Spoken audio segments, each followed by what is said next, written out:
ጠቅላይ ሚኒስትር አብይ ወሳኝ የባህር መተላለፊያዎች እንደ ኢትዮጵያ አቅም ባላቸው ሀገራት መጠበቅ እንዳለባቸው ተናግረዋል። የአሰላ የንፋስ ኃይል ማመንጫ ግብርናን ለማዘመንና የገበያ ትስስር ለመፍጠር ያለው ፋይዳ የጎላ መሆኑን ጠቅላይ ሚኒስትር ዶክተር አብይ አህመድ ተናግረዋል። በሌላ ዜና የአውሮፓ አህጉር አሁን ያለው የአውሮፕላን ነዳጅ ክምችት ከ6 ሳምንታት የማይበልጥ ሊሆን እንደሚችል የዓለም አቀፉ ኤነርጂ ኤጀንሲ ኃላፊ አስጠንቅቋል። የሳተላይት ምስሎች የሊባኖስ መንደሮች በእስራኤል ጥቃት መውደማቸውም ተመላክተዋል። በተመሳሳይ ሶማሊያ በእስራኤልና በሶማሌ ዲፕሎማሲያዊ ግንኙነት ላይ ቁጣዋን ገልጻለች። ሰላም ጤና ይስጥልኝ ክቡራንና ክቡራት የቻናሌ ቤተሰቦች፣ ለሰዓቱ ያዘጋጀኋቸውን አጫጭር ዘገባዎች ወደ እናንተ እየቀርቤያለሁ። እስከ ፍጻሜው ድረስ እንድትከታተሉኝ በአክብሮት እየጋበዝኩ ለቻናሉ አዲስ ከሆናችሁ ሰብስክራይብ፣ ላይክ እና ሼር ማድረግ እንዳይዘነጋ። ወደ ዝርዝር ዜናዎች አልፋለሁ። ጠቅላይ ሚኒስትር አብይ ወሳኝ የባህር መተላለፊያዎች እንደ ኢትዮጵያ አቅም ባላቸው ሀገራት መጠበቅ እንዳለባቸው ተናግረዋል። ትናንሽ ሀገራት ወሳኝ የባህር መተላለፊያዎችን መጠበቅ ስለማይችሉ እንደ ኢትዮጵያ አይነት አቅም ያላቸው ሀገራት ሊሳተፉ እንደሚገባ ጠቅላይ ሚኒስትር አብይ አህመድ ተናግረዋል። ጠቅላይ ሚኒስትሩ የኢትዮጵያ የባህር በር ጉዳይ በተቻለ መጠን በሰላም ሊፈታ የሚገባ ነገር ግን የግድ መሆን ያለበት ጉዳይ እንደሆነም ገልጸዋል። ጠቅላይ ሚኒስትሩ ይህንን ያሉት ከብሔራዊው ቴሌቪዥን ጣቢያ ኢቲቪ ጋር ባደረጉት በሁለት ክፍል የተላለፈ ቃለ መጠይቅ ላይ ነው። የመጨረሻው ክፍል የተላለፈው ይህ ቃለ መጠይቅ በአብዛኛው የማኑፋክቸሪንግ ዘርፍ ላይ ያተኮረ ነው። ኢትዮጵያ የባህር በር አልባ አገር መሆኗ በአምራች ኢንዱስትሪው ላይ ምን አይነት ጫና እንዳስከተለ ጥያቄ የቀረበላቸው ጠቅላይ ሚኒስትሩ ኢትዮጵያ ዜጎቿን በበቂ መግባ ራሷን ችላ በዓለም ተወዳድራ የላቀች ዓለም ለመሆኑ ካሉብን ማነቆዎች ትልቁ ችግር ወደብ አልባነት ነው ሲሉ መልሰዋል። የጠቅላይ ሚኒስትር አብይ መንግስት ባለፉት ዓመታት የኢትዮጵያን የባህር በር አልባነት መፍትሄ ሊያገኝ የሚገባ የህልውና ጉዳይ እንደሆነ በተደጋጋሚ ሲገልጹ ቆይቷል። አብይ በፓርላማ ማብራሪያዎቻቸውና በሌሎች ንግግሮቻቸው በተደጋጋሚ ያነሱት ጉዳይ የመንግስት መገናኛ ብዙሃን ትኩረትም ሆነዋል። መንግስታቸው ሲያነሳው የቆየው ይህ ጉዳይ አሁን ከኢራን ጦርነት ጋር በተያያዘ ምን ችግር እንዳለው ሁሉም ሰው የተመለከተው ነው ብለው እንደሚያስቡ ጠቅላይ ሚኒስትሩ በትናንቱ ቃለ መጠይቅ ተናግረዋል። ኢትዮጵያን የሚያክል ሀገር ከዚያ ርቃ ሸሽታ መኖር የህልውና ጉዳይ ነው ያስባለውን አሁን በግልጽ ማንም ሰው በቀላሉ የሚገነዘበው ይመስለኛል ብለዋል። አብይ የባህር በር አልባ መሆን ገመናን ከመሸፈን እንዲሁም ከሎጂስቲክ ጋር በተያያዘ የሚያስከትላቸውን ችግሮች ዘርዝረዋል።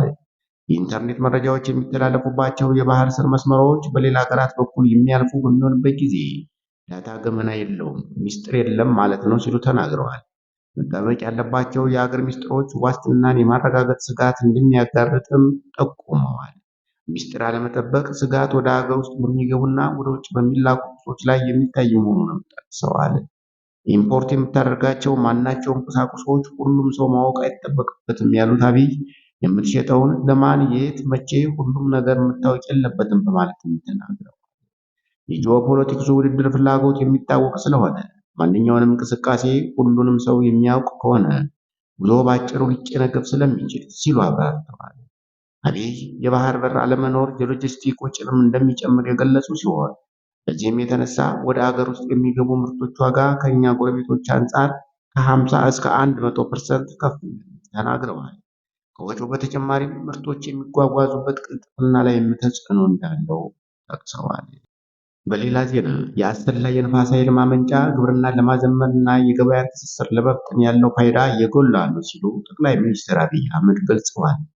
ጠቅላይ ሚኒስትር አብይ አህመድ በአሰላ የንፋስ ኃይል ማመንጫ ጣቢያ ምርቃት ላይ ባደረጉት ንግግር የልማት ዝርጋታና የኤነርጂ አማራጮች ለአካባቢው አርሶ አደሮች የኑሮ ጥራት መሻሻልና የኢኮኖሚ እድገት ያላቸውን ፋይዳ አብራርተዋል። ጠቅላይ ሚኒስትር አብይ ለአሰላ፣ ለአርሲና ለአጎራባች የምስራቅ ሸዋ ነዋሪዎች ባስተላለፉት መልእክት አርሲ በእርሻ ምርታማነቱ ቢታወቅም የነበረበት የውስጥ ለውስጥ መንገድ እጥረት ትልቅ ፈተና መሆኑን አንስተዋል። አዲሱ የንፋስ ኃይል ማመንጫ ጣቢያ የተገነባው ከ27 ኪሎ ሜትር በላይ መንገድ ለንፋስ ኃይል ማመንጫው ግልጋሎት ከመስጠት ባሻገር ለአካባቢው ግብርና መዘመን መሰረት የሚጥል መሆኑን ገልጸዋል። መንገዱ በኮምባይነሮች እና ትራክተሮች በተጨማሪም ትራንስፖርትን ተደራሽ በማድረግ ምርትን በፍጥነት ወደ ማዕከላዊ ገበያ ለማድረስ ያግዛል ብለዋል። የአርሶ አደሩ ምርት እንዳለ ለገበያ ከመቅረብ ይልቅ በቅርብ ርቀት በሚገኙ አግሮ ፕሮሰሲንግ ኢንዱስትሪዎች ገብቶ ተቀናብሮ እሴት ተጨምሮበት እንዲወጣ በማድረግ የተሻለ ገቢ ለማስገኘት እንደሚሰራም ገልጸዋል። በየአካባቢው በመንግስት የተጀመሩ በርካታ ፕሮጀክቶች ከፍተኛ ክትትል እየተደረገላቸው በመጠናቀቅ ላይ እንደሚገኙ አውስተው በኢትዮጵያ ብልጽግና መሰረት የመጣሉ ስራ ተጠናክሮ ይቀጥላል ብለዋል።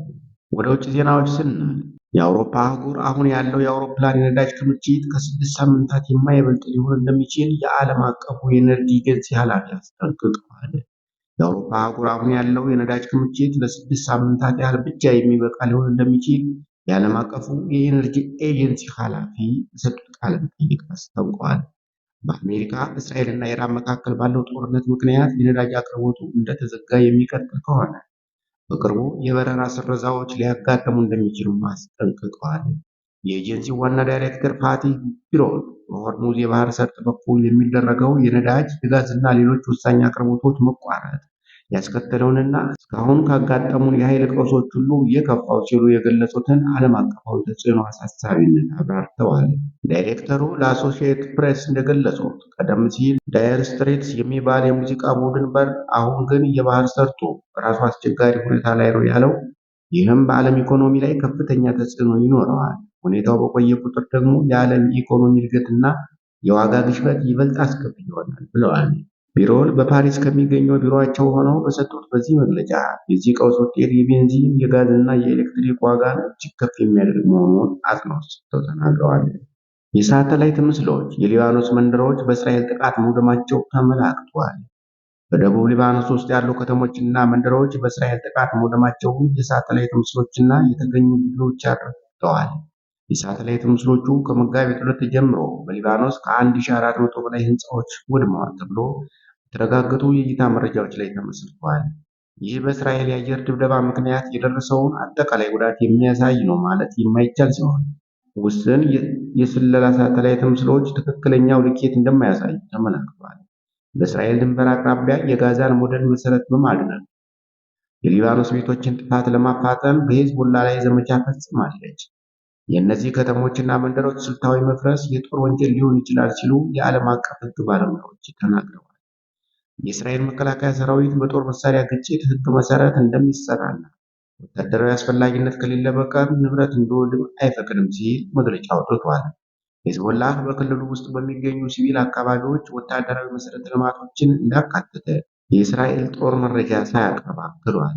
እንደ አውሮፓ አቆጣጠር መጋቢት 2 በኢራን የሚደገፈው የታጠቀው ቡድን ሂዝቦላህ እስራኤልና አሜሪካ በኢራን ላይ የከፈቱትን ጦርነት ተከትሎ የቴህራን መሪ መገደሉን ለመቀበል ሮኬቶችና ድሮኖች ወደ እስራኤል አስወንጭፈዋል። በሌላ ዜና ሶማሊያ በእስራኤልና በሶማሌላንድ ዲፕሎማሲያዊ ግንኙነት ላይ ቁጣዋን ገልጻለች። የሶማሊያ መንግስት እስራኤል በሶማሌላንድ አምባሳደር መሾሟን ተከትሎ ጠንከር ያለ ተቃውሞ አሰምተዋል። ሞቃዲሾ ድርጊቱን የሀገሪቱን ሉዓላዊነት የሚጋፋ ነው በማለትም ኮንናለች። የእስራኤል አምባሳደር ሚኬል ሎምተን በሀርጌዛ የመጀመሪያው የእስራኤል አምባሳደር አድርጋ መሾሙ ይታወቃል። ይህ ሹመት ሶማሌላንድ ራሷን የቻለች ሀገር መሆኗን ከማረጋገጥ ጎን ለጎን በአካባቢው አዲስ የጂኦፖለቲካዊ ሽኩቻ ቀስቅሷል። የሶማሊያ ፌዴራላዊ መንግስት ባወጣው መግለጫ ሹመቱ የሶማሊያን ሉዓላዊነትና የግዛት አንድነት በግልጽ የሚጥስ ተግባር ከመሆኑም ባሻገር ድርጊቱ የተባበሩት መንግስታት ድርጅትን ቻርተርና የአፍሪካ ህብረት መርሆችን ትርጉም አልባ የሚያደርግ እንደሆነም ሶማሌላንድ የሶማሊያ ግዛት አካል ሆና ትቀጥላለች በማለት ሞቃዲሾ በድጋሚ አስታውቃለች። ይህ የእስራኤል እርምጃ በመካከለኛው ምስራቅና በአፍሪካ ቀንድ ባሉ የዲፕሎማሲ ግንኙነቶች ላይ የራሱ የሆነ ተጽዕኖ ይኖረዋል ተብሎ ይገመታል። በተለይም የሶማሊያ ከአረብ ሀገራት ጋር ያላት ግንኙነት መሰረት በማድረግ ጉዳዩን ወደ ዓለም አቀፍ መድረክ ልታወጣው እንደምትችል ይጠበቃል። ሶማሌላንድ ከ1991 ጀምሮ ከሶማሊያ ተገንጥላ ራሷን ብታስተዳድርም እስካሁን ድረስ በዓለም አቀፍ ማህበረሰብ ዘንድ እንደ ገለልተኛ ሀገር እውቅና አላገኘችም። ሆኖም ሰሞኑን ከተለያዩ ሀገራት ጋር የምታደርጋቸው የዲፕሎማሲያዊ ስምምነቶች በተለይም ከኢትዮጵያ ጋር የተፈራረመችው የመግባቢያ ስምምነት አሁን ደግሞ ከእስራኤል ጋር ያለው ግንኙነት በሶማሊያ ላይ ከፍተኛ ስጋት ፈጥሯል ተብሏል። ክቡራንና ክቡራት የቻናሌ ቤተሰቦች ለሰዓቱ ያዘጋጇቸው አጫጭር ዜናዎች እስካሁን የተከታተላችኋቸው ይመስሉ ነበር። አብራችሁ ስለቆያችሁ ከልብ እያመሰገንኩ ለቻናሉ አዲስ ከሆናችሁ ሰብስክራይብ እንዲሁም ላይክ እና ሼር በማድረግ እንዲታበረታቱን እንጠይቃለን። መልካም ቀን ይሁንላችሁ።